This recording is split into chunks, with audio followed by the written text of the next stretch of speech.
오늘 우리에게 주신 하나님 말씀은 요한복음 14장 25절에서 31절의 말씀입니다. 내가 아직 너희와 함께 있어서 이 말을 너희에게 하였거니와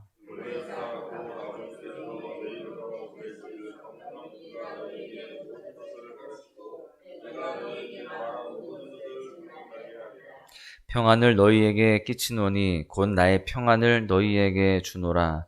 내가 너희에게 주는 것은 세상이 주는 것과 같지 아니하니라. 너희는 마음에 근심하지도 말고 두려워하지도 말라.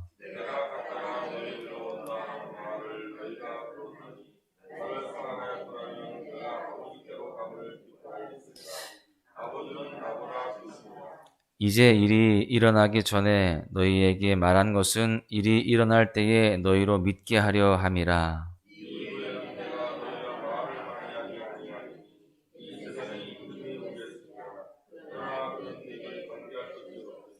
오직 내가 아버지를 사랑하는 것과 아버지께서 명하신 대로 행하는 것을 세상이 알게 하려 함이로라. 일어나라 여기를 떠나자 하시니라. 아멘. 우리가 하루에도 몇 번씩 사용하는 표현이 있습니다. 바로 안녕입니다. 안녕, 안녕하세요, 안녕히 가세요, 또 안녕히 계세요. 여러분, 이처럼 안녕은요, 우리가 참 자주 사용하는 인사말이고요. 또한 세대를 거스르지 않고 또 사용하는 보편적인 그런 인사말이다라고 할 수 있습니다. 그런데 우리가 그렇게 자주 사용하는 안녕이라는 말의 뜻이 무엇일까요? 안녕은요, 한자로 편안할 안자에 편안할 영자를 사용합니다. 그래서 아무 탈 없이 편안하다라는 뜻을 가지고 있습니다.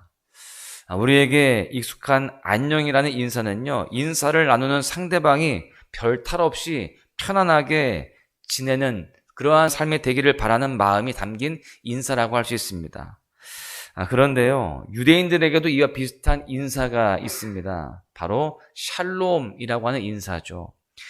샬롬은 평안, 화평이라는 뜻을 가지고 있습니다. 즉 샬롬이라는 인사는요, 상대방이 평안한가를 묻는 그런 안부 인사죠. 그렇게 볼 때 이 안녕과 샬롬은 굉장히 비슷한 맥락을 가지고 있습니다. 그렇다면 우리가 스스로에게 그리고 인사를 나누는 상대방에게 임하기를 바라는 진정한 안녕과 샬롬은 어떻게 얻을 수가 있을까요? 오늘 본문을 통해서 살펴보기를 원하는데요. 첫 번째는요, 진정한 평안은 주님으로부터 임한다라고 하는 사실입니다. 본문 27절에서 예수님은 다음과 같이 말씀하십니다. 평안을 너희에게 끼치노니 곧 나의 평안을 너희에게 주노라. 내가 너희에게 주는 것은 세상에 주는 것과 같지 아니하니라. 너희는 마음에 근심하지도 말고 두려워하지도 말라. 주님은 제자들에게 평안을 끼칠 것이다 라고 약속을 하십니다. 그런데 그 평안이 어떤 평안이냐? 바로 나의 평안, 즉 주님의 평안이라는 것입니다. 예수님이 가지고 있는 그 평안을 제자들에게 주시겠다라고 약속하시는 거예요. 그리고 이어서 분명하게 말씀하시기를 예수님의 평안은 세상에 주는 것과 같지 않다라고도 말씀해 주십니다. 세상에 주는 샬롬도 잘 가지고 있지 못하는 우리에게 그와는 근본적으로 다른 예수님이 가지고 계시는 진정한 평안을 주시겠다라고 말씀하시는 것이죠. 그렇다면 세상에서 말하는 평안은 무엇일까요? 세상에서 언제 우리가 평안을 누릴까요? 고민이 없고 걱정거리가 없을 때일 겁니다. 결국 평안하다는 것은 고민거리가 없고 걱정거리가 없어야 된다는 것인데, 여러분, 그래서 우리는 평안하기 위해서 고민의 요소, 걱정의 요소, 두려운 요소들을 다 제거하려고 노력을 합니다. 그런데 주님은요, 평안에 대해서 다른 관점을 제시하십니다. 예수님이 말씀하시는 평안은 무엇인가를 얻고 또 채움으로 인해서 얻는 것이 아닙니다. 27절에서 예수님은 이렇게 말씀하십니다. 내가 평안을 줄 것이니 너희는 근심하지도 말고 두려워하지도 말라.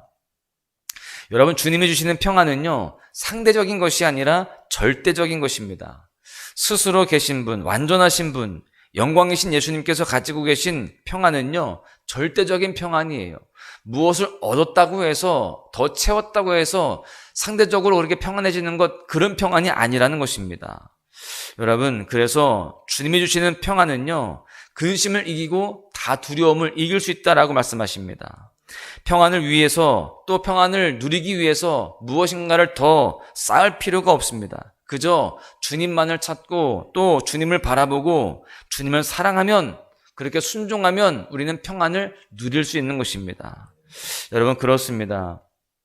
변하지 않고 상황과 환경을 뛰어넘는 진정한 안녕과 샬롬은요, 오직 주님으로부터 얻을 수 있습니다. 근심 없고 두려움이 없는 것이 안녕과 샬롬이라면 그 방법은 바로 주님께 있다라는 것을 우리는 분명히 기억해야 할 줄로 믿습니다.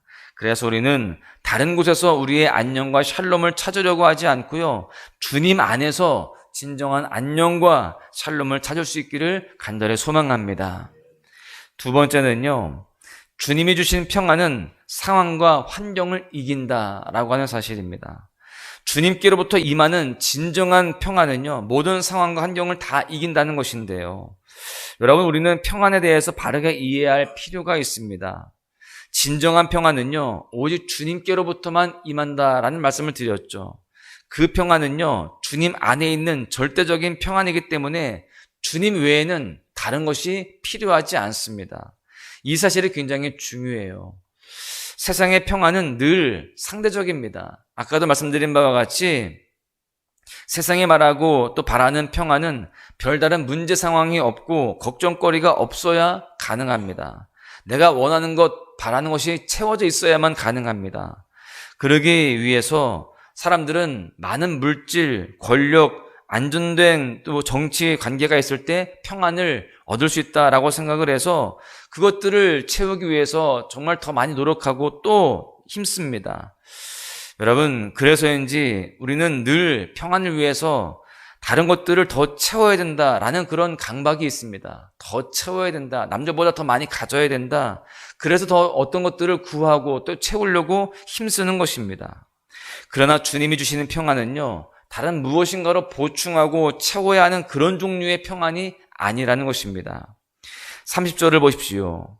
이후에는 내가 너희와 말을 많이 하지 아니하리니 이 세상에 임금이 오겠음이라.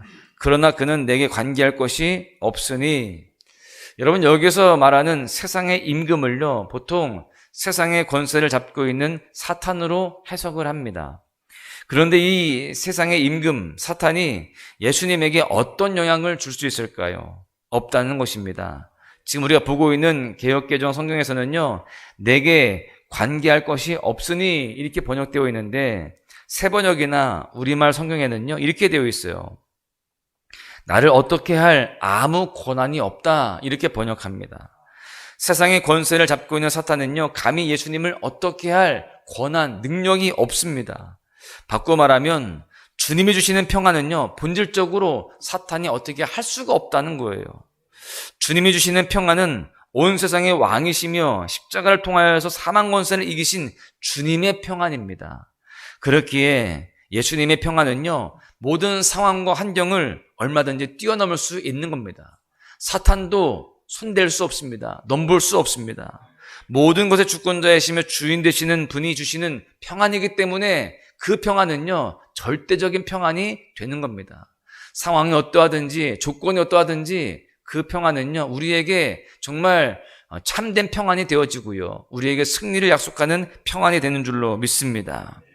이미 승리하신 주님이 주시는 평안이기에, 우리에게도 이미 승리가 확정되어 있기에 우리 또한 상황과 환경을 뛰어넘어서 참된 평안함을 누릴 수 있음을 믿으시고요, 주님을 바라보고 주님만으로 살아가시기를 간절히 소망합니다. 말씀을 정리하겠는데요, 갈라디아서 2장 20절은 이렇게 말씀합니다. 내가 그리스도와 함께 십자가에 못 박혔나니 그런즉 이제는 내가 사는 것이 아니요 오직 내 안에 그리스도께서 사시는 것이라. 이제 내가 육체 가운데 사는 것은 나를 사랑하사 나를 위하여 자기 자신을 버리신 하나님의 아들을 믿는 믿음 안에서 사는 것이라. 굉장히 우리가 잘 아는 익숙한 구절이지만 또 한편으로는요, 내가 정말 잘 감당할 수 있을까라는 생각이 드는 말씀이기도 합니다. 예수로 산다라는 것은 예수님이 보여주신 길을 따라가는 것입니다. 세상의 눈에 좋아 보이는 길을 택하지 않고 하늘을 바라보고 주님을 바라보면서 좁은 길을 택하는 거예요.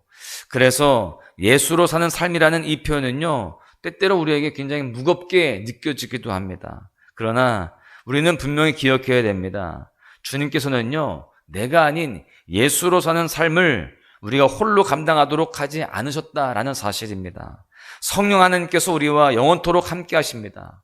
예수님이 가르쳐 주신 것을 계속적으로 생각나게 하신다라고 그렇게 말씀하셨습니다.